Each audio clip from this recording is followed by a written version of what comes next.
आज हम अध्याय दो चरों के रैखिक समीकरण का अध्ययन करेंगे। सबसे पहले हमें जानना जरूरी है अध्याय को पढ़ने के पहले कि आखिर ये दो चर के रैखिक समीकरण होते क्या हैं। हम रैखिक समीकरण से परिचित हैं। किसको कहते हैं रैखिक समीकरण? देखिए, सबसे पहले मैं ये बता देता हूं, समीकरण को मैं बता रहा हूं, ठीक है। हम समीकरण किसको कहते हैं?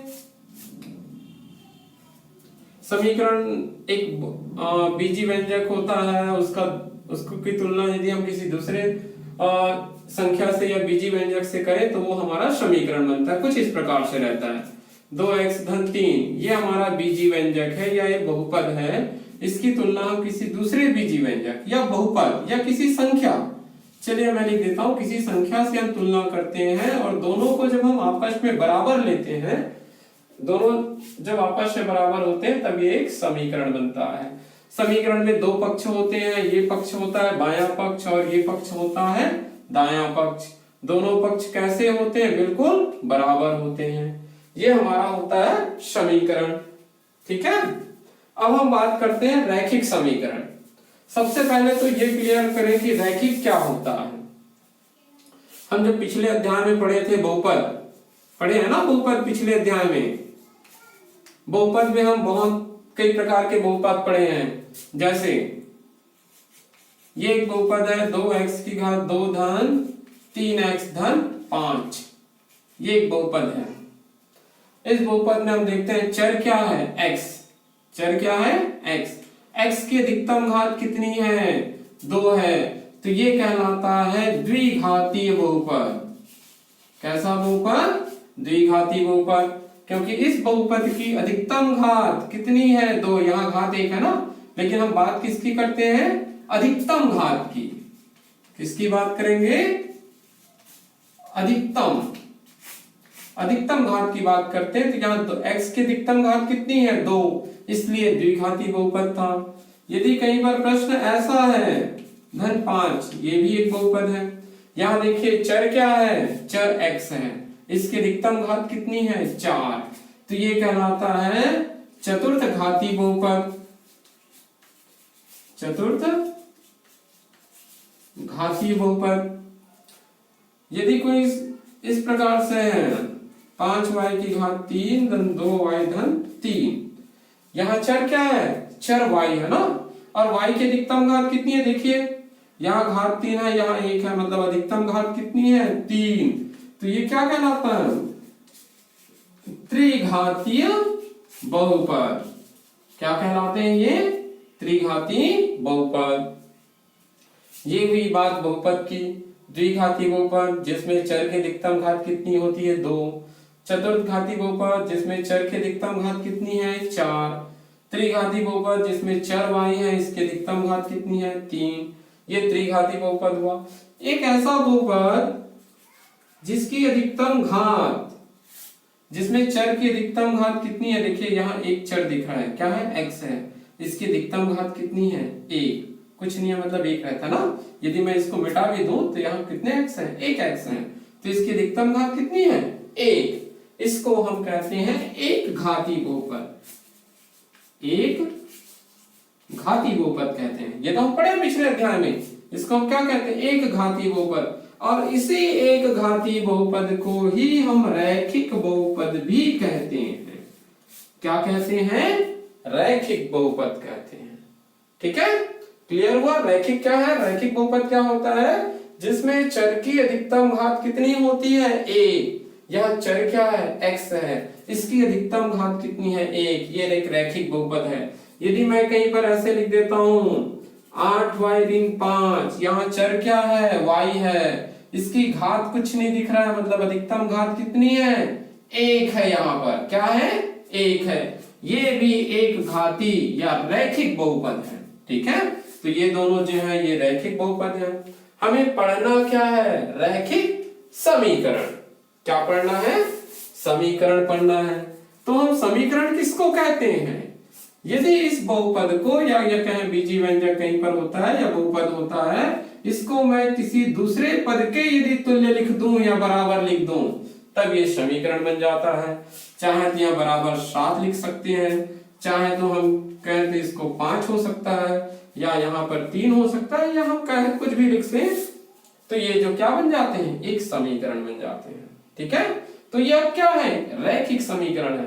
यहाँ हम ध्यान रखते हैं कि दोनों पक्षों को देखते हैं, दोनों पक्ष मिला के चर की तुलना करते हैं, चर को ध्यान देते हैं, चर की अधिकतम घात कितनी होनी चाहिए, 1। ये द्विघातीय समीकरण बन गया, क्योंकि चर क्या है, x है। देखिए इधर चर x है, इधर कुछ है क्या, नहीं है, मतलब हम x की ही बात करेंगे।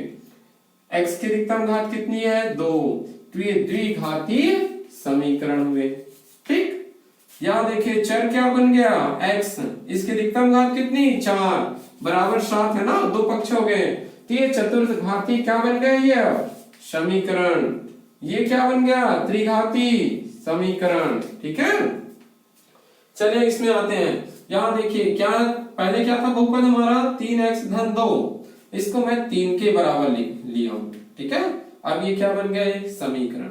इसमें चर क्या है, x है, इसकी अधिकतम घात कितनी है, 1 है, मतलब ये एक घातीय समीकरण, और एक घाती को ही हम कहते हैं रैखिक समीकरण। ये हमारा एक रैखिक समीकरण बन गया। ठीक है, ये देखिए 8y-5, पहले मैं एक बहुपद लिया था ना, इसको मैं किसके बराबर लिया हूं, 0 के बराबर, तो क्या बन गया, एक समीकरण बन गया। इसकी अधिकतम घात कितनी है, 1, तो ये जो है एक घातीय रैखिक, एक घाती का हो, चाहे हम इसको कह सकते हैं रैखिक समीकरण, ये भी एक रैखिक समीकरण है। ठीक है, क्लियर हुआ। रैखिक समीकरण क्या होता है, एक ऐसा समीकरण जिसमें चर की अधिकतम घात कितनी होगी, 1, ध्यान रखेंगे, चर की अधिकतम घात होगी 1, तभी हम इसको रैखिक समीकरण कहेंगे। जैसे ये ऊपर के 3 और है ना, इसमें चर की अधिकतम घात 1 नहीं है, यहाँ घात 2 है, यहाँ घात 4 है, यहाँ घात 3 है, तो ये हमारे रैखिक समीकरण नहीं है, सिर्फ ये दोनों हमारे रैखिक समीकरण। तो रैखिक समीकरण क्लियर हुआ। अब प्रश्न आता है कि दो चर के कितने चर होने चाहिए रैखिक समीकरण में, हम 2 चर वाले पढ़ेंगे। ठीक है, इन दोनों रैखिक समीकरण को देखिए थोड़ा ध्यान से।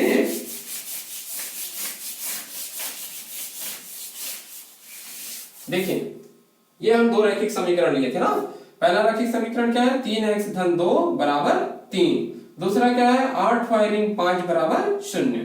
देखिए यहाँ कितने चर हैं इस रैखिक समीकरण में, चलिए देखते हैं चर कितने हैं, सिर्फ x है इसमें, और कुछ है क्या, नहीं है, मतलब इसमें सिर्फ और सिर्फ एक चर है। कितने चर हैं, एक चर है। ठीक है, एक ही चर है ना x। हम दूसरे समीकरण में चलते हैं, ये कितना है 8y-5 बराबर 0, यहाँ चर क्या है, y है, कितने हैं, सिर्फ एक ही y है, तो यहाँ पर भी चर क्या है, एक ही चर है, सिर्फ यहाँ y है, यहाँ सिर्फ x है।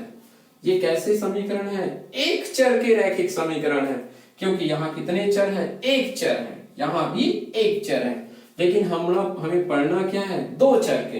तो ये समीकरण कुछ इस प्रकार से होंगे, 2x धन 3y बराबर, चलिए मैं इसको बराबर लिख देता हूं 5। मैं एक समीकरण लेता हूं, देखिए ये रैखिक है कि नहीं है।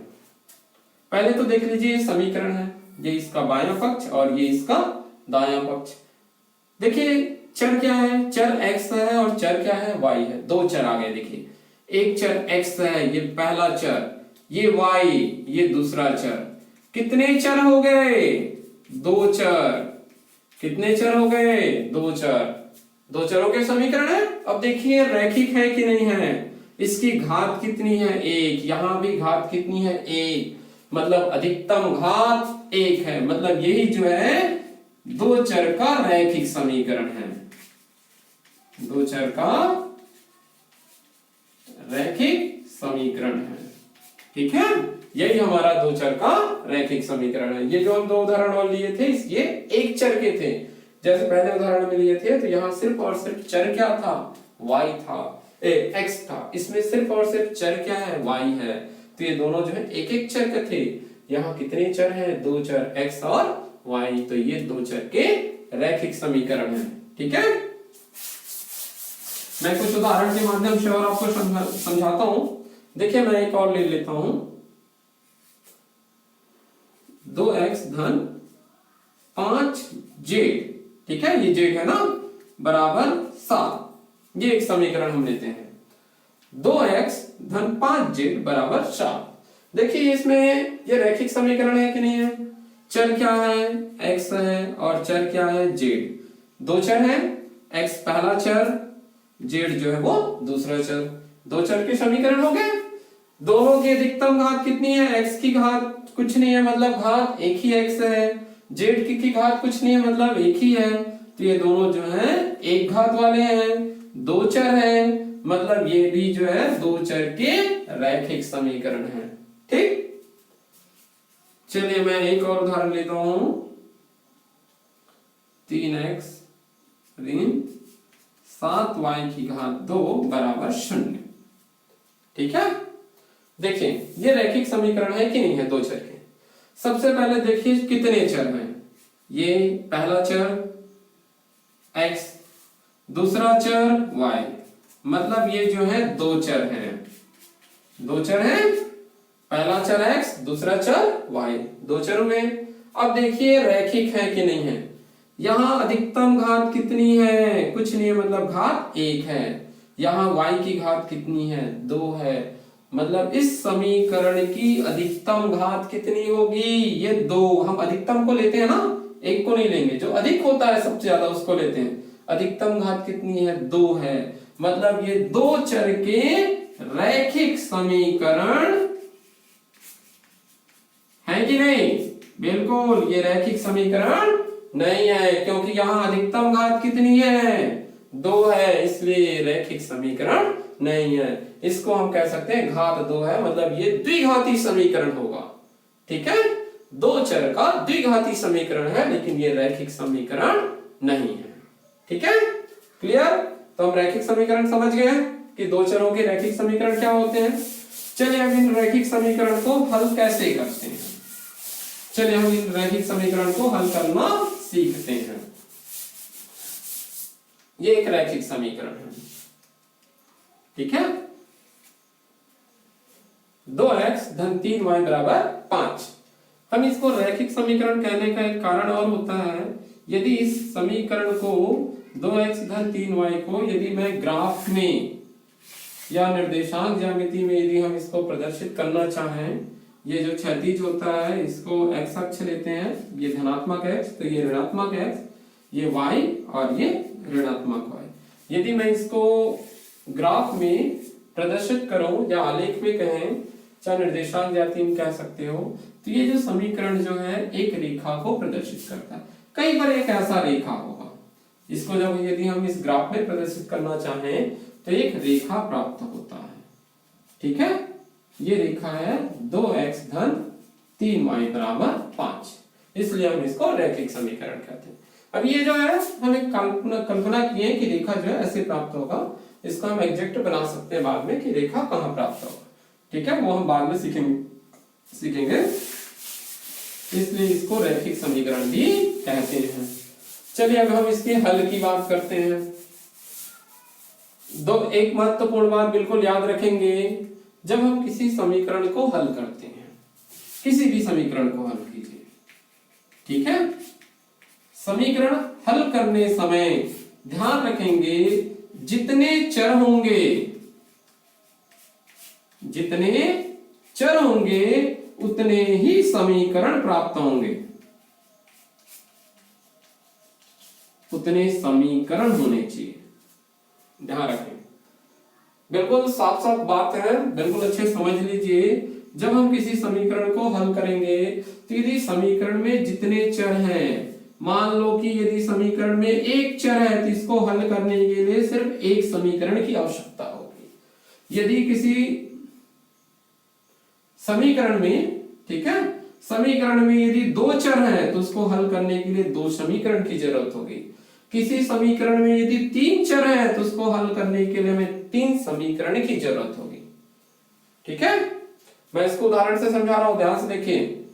इस समीकरण, ये एक रैखिक समीकरण है, कितने चर के, दो चर के। इसमें कितने चर हैं, दो चर हैं, तो इस समीकरण को हल करने के लिए हमें दो समीकरण की जरूरत होगी।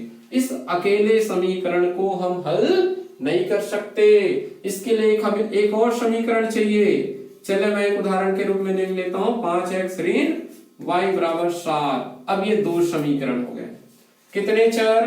दो चर हैं x और y। तो कितने समीकरण? पहला समीकरण और ये दूसरा समीकरण। जब हम इन दोनों समीकरण को मिला के हल करेंगे तभी हम इसको हल कर सकते हैं, किसी एक को हल नहीं कर सकते। ठीक है, दो चर हैं तो कितने समीकरण की जरूरत होती है हल करने के लिए? इसको दो समीकरण की जरूरत होती है। यदि कोई प्रश्न ऐसा है तीन चर है मान लो की बात,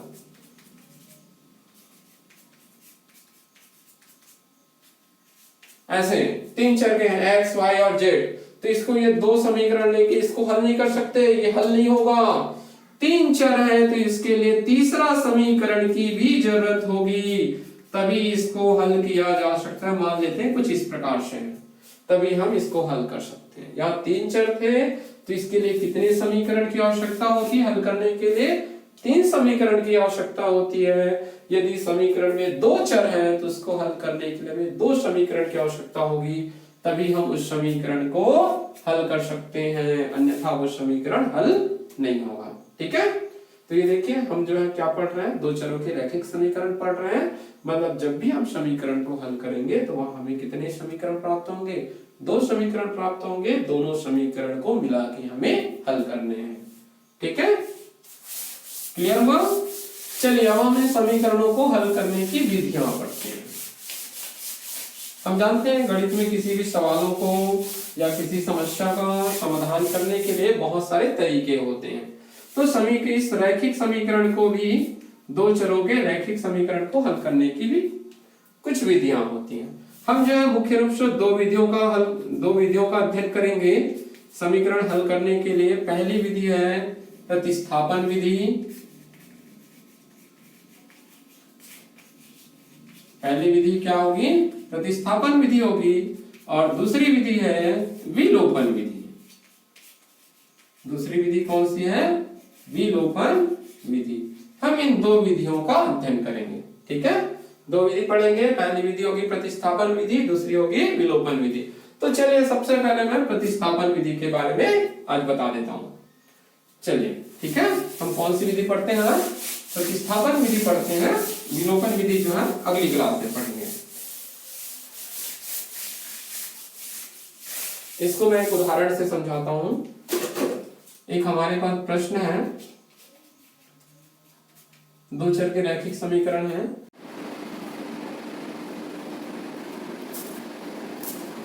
चलिए अब हम क्या करते हैं, हम प्रश्नों को हल करते हैं। हम किस विधि का अध्ययन कर रहे हैं? प्रतिस्थापन विधि का हल कर रहे हैं।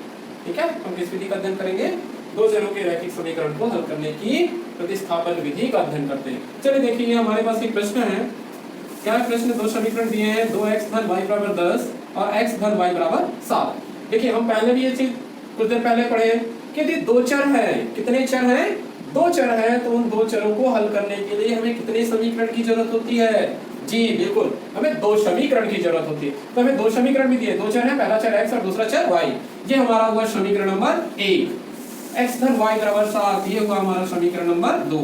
ठीक है, दो चर है इसलिए हमें कितने समीकरण दिए हैं? दो समीकरण दिए। चलिए हम इनको हल करते हैं।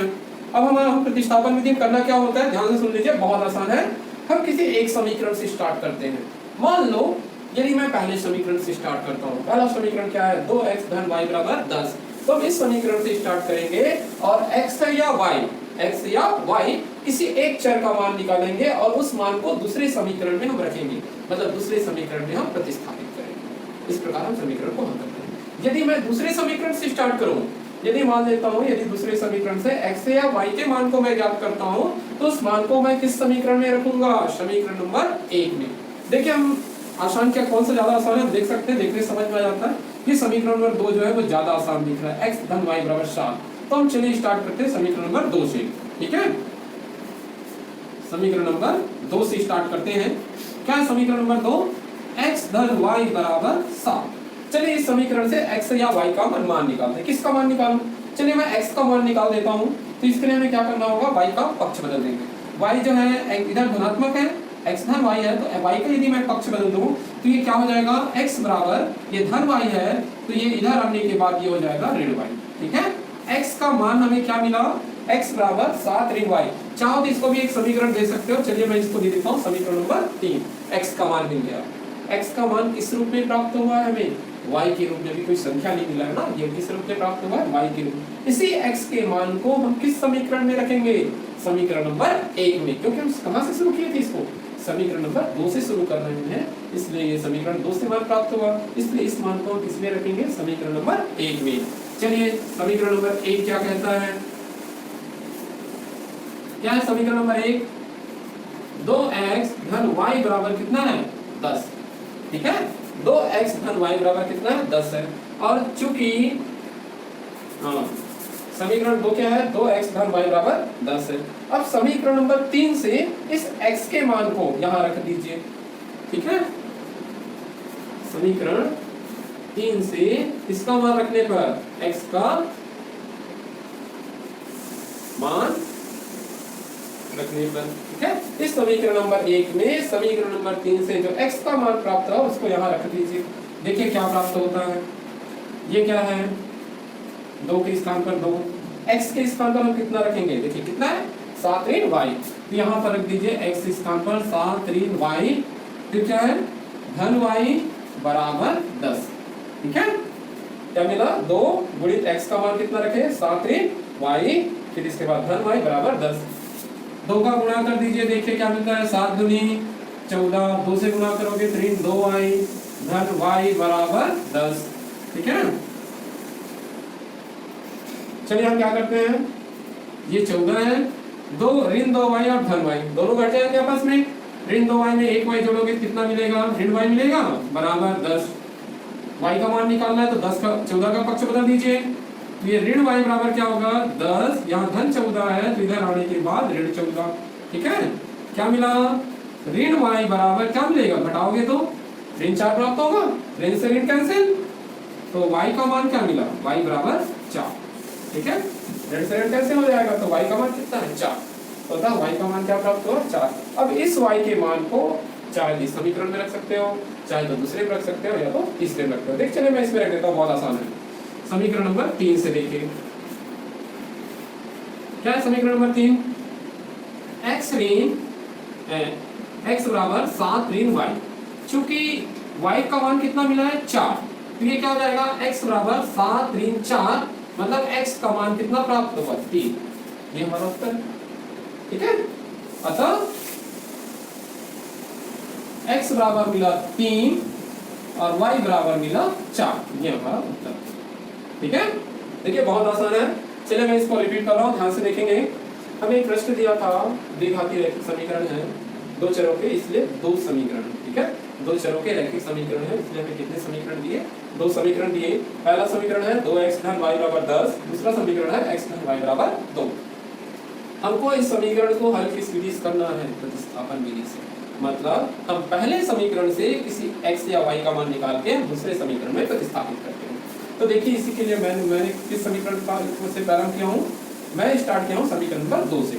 समीकरण नंबर 2 क्या था? x धन y बराबर 7। यहाँ से मैं किसी एक चर का मान ज्ञात कर रहा हूँ। देखिए x का मैं मान ज्ञात कर रहा हूँ, y का मैं पक्ष बदल दिया हूँ, तो ये y धनात्मक तो इधर आके y ऋणात्मक, तो x का मान मिला 7 ऋण y।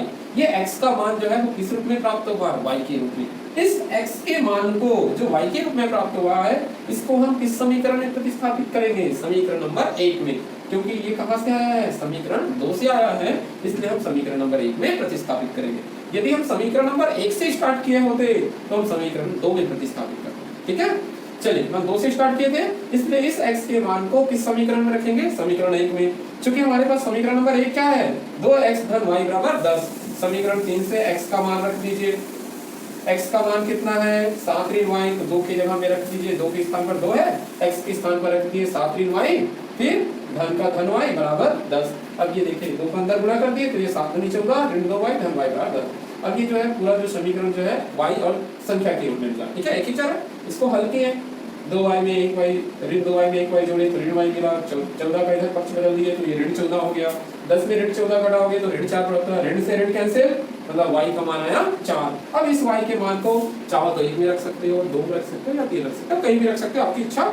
हमें x का मान मिल जाएगा। इसके लिए मैं इसमें रखूँ समीकरण 3, इसमें ज्यादा मेहनत करने की जरूरत नहीं है। समीकरण 3 से हम निकालिए x बराबर कितना है? 7 ऋण y है, y का मान हमें मिला है 4। इस y के मान को यहाँ रख दिए, y के स्थान पर 4 रख दिए, साथ में 4 घटा दोगे तो x का मान कितना प्राप्त हुआ 3। यही हमारा उत्तर है। अतः x का मान मिला 3 और y का मान मिला 4। ठीक है, इस प्रकार से हम समीकरण हल करते हैं। किस विधि से? प्रतिस्थापन विधि से। Okay, thank you.